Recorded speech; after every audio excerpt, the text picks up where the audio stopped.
Thanks, Joe, and thanks for the invite. I really like Baz's talk as well. Having those numbers is pretty critical. So I'm going to present basically our roadmap that we launched only 2 weeks ago, and I'm presenting the work really of Sarah Blake, Koen Verbruggen, and Brian McConnell. So that's my get out of jail card for when the questions come in. Also, I like your tagline, building back better. Joe Biden rang, he wants his slogan back. Anyway, so the driver for geothermal energy for us is obviously the same as has been outlined. It's decarbonizing the heat sector. This is the figure for Ireland, for the Republic of Ireland. Hopefully, I won't talk too much about it in case Bob Hanna criticizes me in the questions, my former colleague. But basically, a third of our total energy expenditure in Ireland is on heating. And the solution put forward to this, well, we've got wind energy and renewables to look at electricity, and the same electricity to look at transport. This is the more difficult area is the heating. So what we're looking at is geothermal energy as potentially coming into this to support initiatives that are underway on district heating. That in itself is challenging because we don't have a lot of existing district heating. You've seen references to this report already. This is the earlier CSA, SECA report, and I'm going to talk a little bit about where we were prior to about 2019 and then some of the things we've done more recently working towards the roadmap. So this was put out from research funded by Sustainable Energy Authority and gave this potential heat map of Ireland a depth slice modeled at 2.5 kilometers, but it was very limited in the data. We don't have that many deep boreholes, and particularly for the southern part of Ireland there, it gave very low temperatures and also used a rather tricky color ramp there that runs everything above 100 is orange. So anyway, we had to kind of go with that to try to update it later. If I can get my next slide here. Okay, so another significant event in Ireland in terms of geothermal, I'm surprised Rick didn't mention it, he was very involved in it, was a deep geothermal trial we had in 2011 in outside Dublin. So this was a Newcastle Energy, tied in with GT Energy, who got planning permission, went through the whole process, got planning permission for developing 2 deep boreholes and planning approval to have a power plant as well, 4.5 megawatt electricity plant developed. They drilled 2 wells down to 1.3 and 2.1 kilometers and got a measured temperature of 46 degrees at 1.3 kilometers, which was very encouraging, targeting the kind of Blackrock fault or a particular fault area running through the limestone Dublin Basin. However, the project didn't go ahead. This is taken from the newspaper in 2012. And just the point Baz made about importance of having legislation in place, that was what the company really pointed to in terms of not bringing it forward. It wasn't quite that simple. If you remember, 2012 in Ireland was the depths of a major recession as well. So a lot of the planned development that would have that this project would have fed into, including kind of potential rezoning, etc., was off the cards. So that the economic framework had changed quite dramatically. But it is a valid point that we didn't have legislation. We don't have legislation in place, and that's one of the key things we're working on now.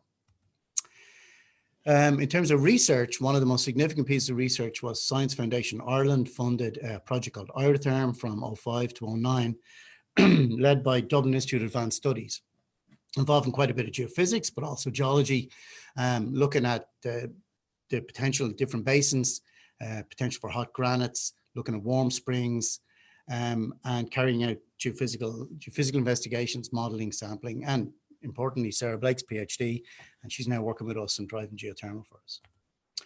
The one area we did do quite a bit of work on and made quite a bit of progress on is the shallow geothermal resources. So you've heard a lot about this already and about how ground source heat pumps are being used. And this was incorporated in a lot of development. The picture on the bottom of the slide there is the IKEA operation, beloved of northern people coming down to get all their flat pack furniture. And the entire car park there has a network of 20 boreholes, shallow enough boreholes, that provides the heating and cooling for the IKEA facility. So that's one of the best examples of that we have recently.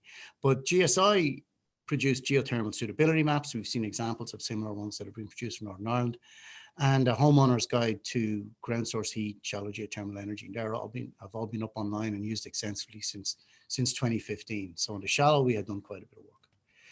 Coming back to this, the deeper resources were not well characterized, but we had these estimated crustal geothermal gradients.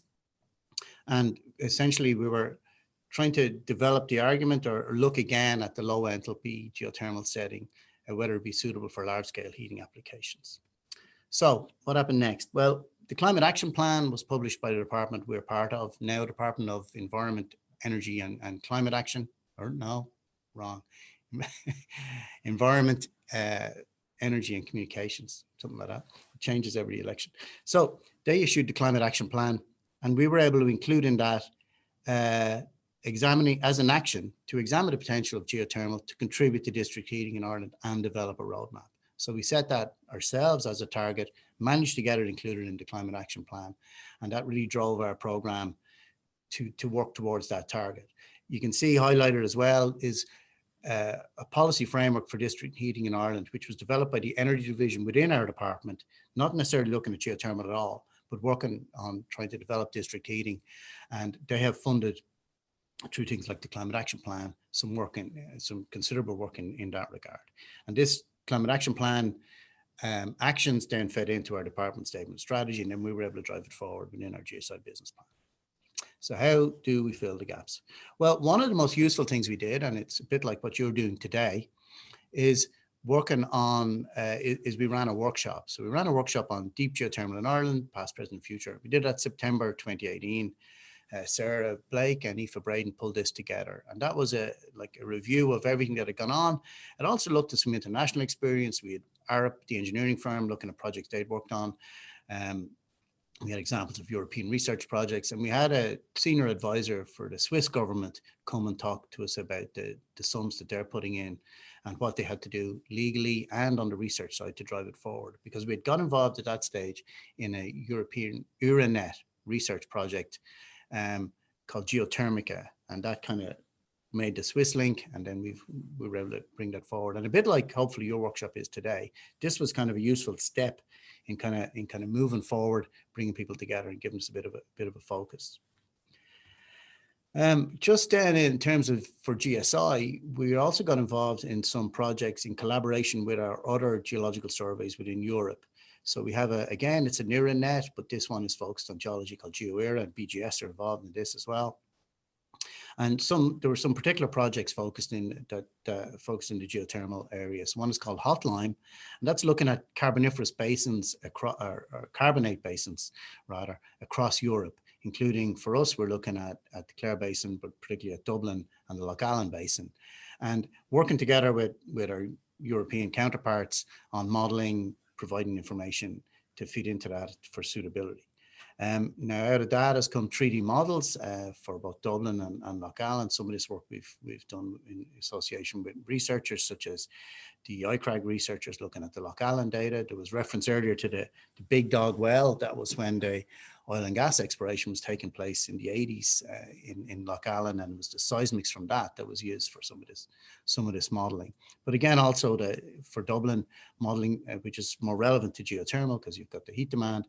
So the modelling of the Dublin Basin to see where the structures are, because that's pretty critical for us. We don't have the Mesozoic, we don't have the Sherwood sandstone. So we're looking at fracture permeability and porosity and targeting these big fractures and karst development.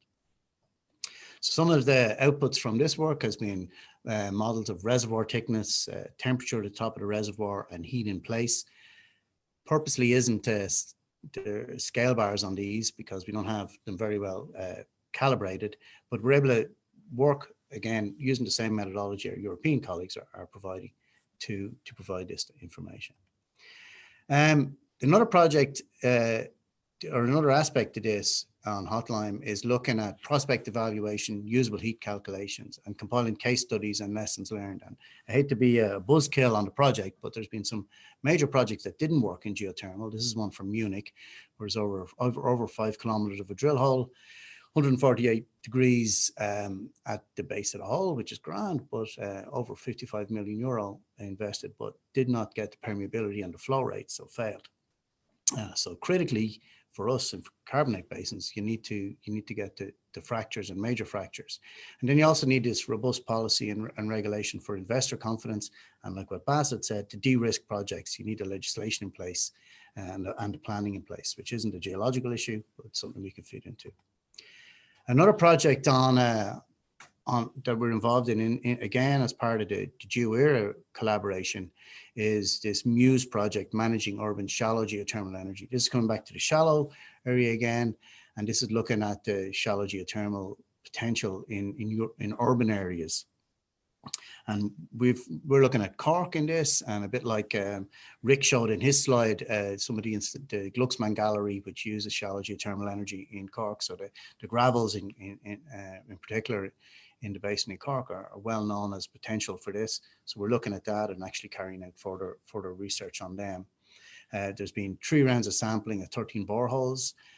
Temperature and depth, water chemistry. Again, we have one of these TDS systems that Alison referred to that the BGS are using. So we're able to get we've fiber optic cable. We can get downhole borehole information, and even in grimy drill hole locations. So the other advantage of being involved in these European funded EGS projects, like what Lucy said, communications are absolutely vital in all of this. So being in this project, there's templates developed, there's blogs, there's the scientific research papers, but there's models for stakeholder engagement, fact sheets being made available, and you cannot overemphasize the importance of communication. So really like Lucy's talk. I don't know how well the Miss Molecule will work when we're trying to talk to people in the Midlands, but anyway, but that is critical. It's getting out, communicating what it's about, and particularly for deep geothermal, it's going to be absolutely vital.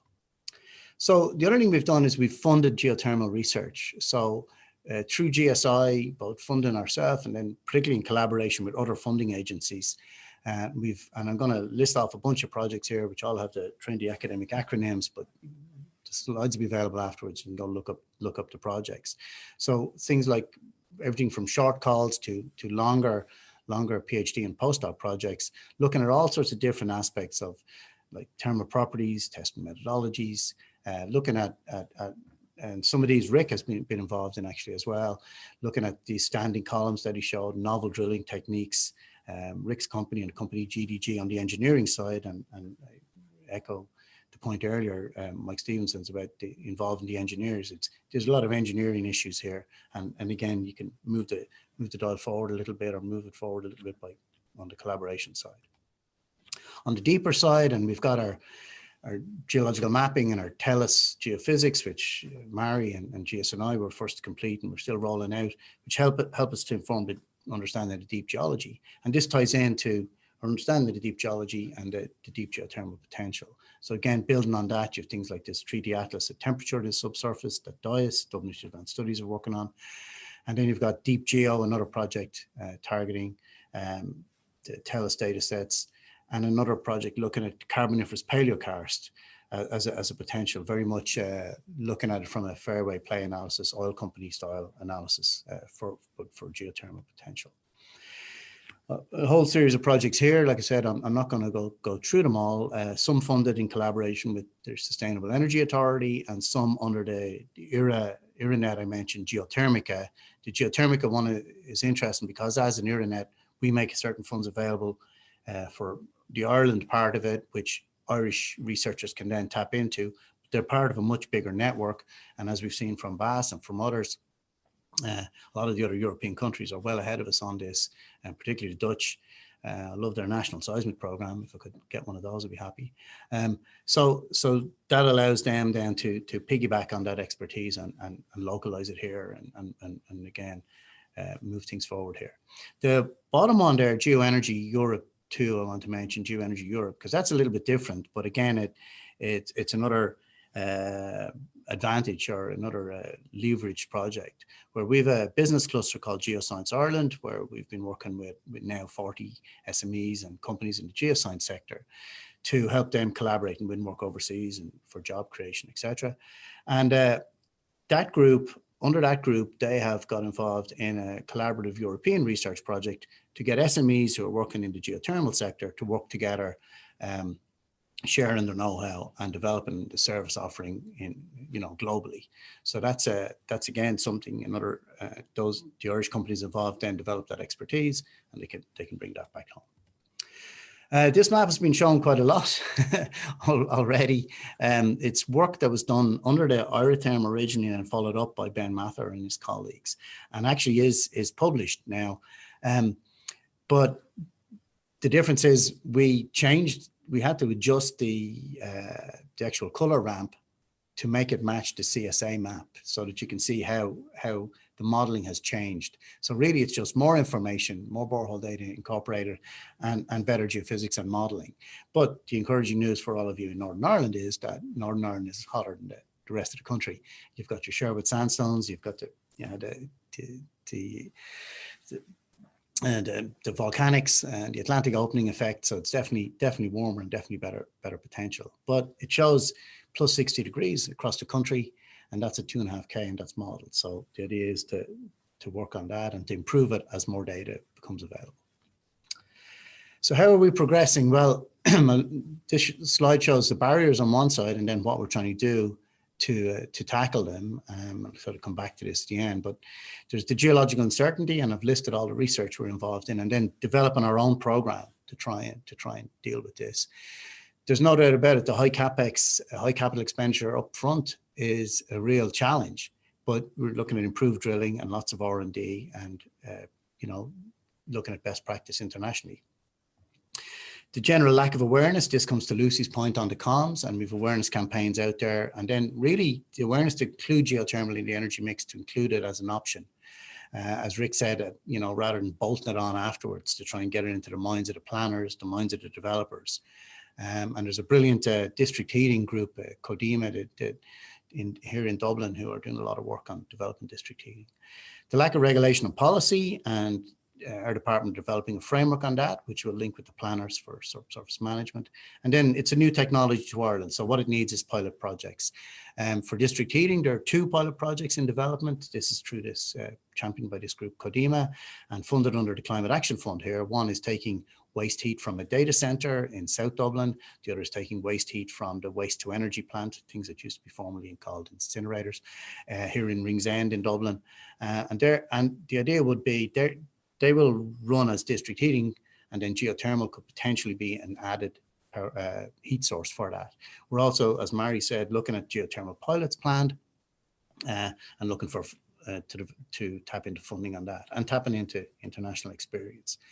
Here in GSI, as I said, we're characterizing the national resource through drilling. We've got our own drill rig. We drill to a kilometer with our own diamond rig. We've got the temperature equipment as well, so test drilling, and to tell us geophysical data is used. Future seismic would be very useful, and we're looking at the opportunities for that. And then linking with the latest work that's been done on heat demand maps and heat studies. There's the RDA, the District Energy Association group, and then possible funding. And as Mary said, we're developing a proposal and working to try and have it included in the next round of EU Interreg projects with SEUPB for North-South collaboration. And we're hoping that that might be an opportunity to develop test sites on either side of the border. Our own department has the Climate Action Fund that was used to fund these district heating projects. We're hoping it'll be used to fund geothermal in the future, and we're involved in this European geothermal collaboration.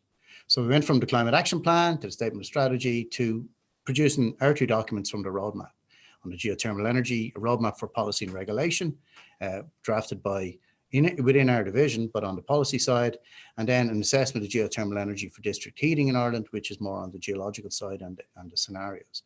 So the roadmap from the department provides all the next steps to develop and implement policy and regulation. It's up there now, but the plan is that an actual policy statement will go out in the 3rd quarter of next year for consultation, and then a formal policy will issue in the 4th quarter when that consultation is completed.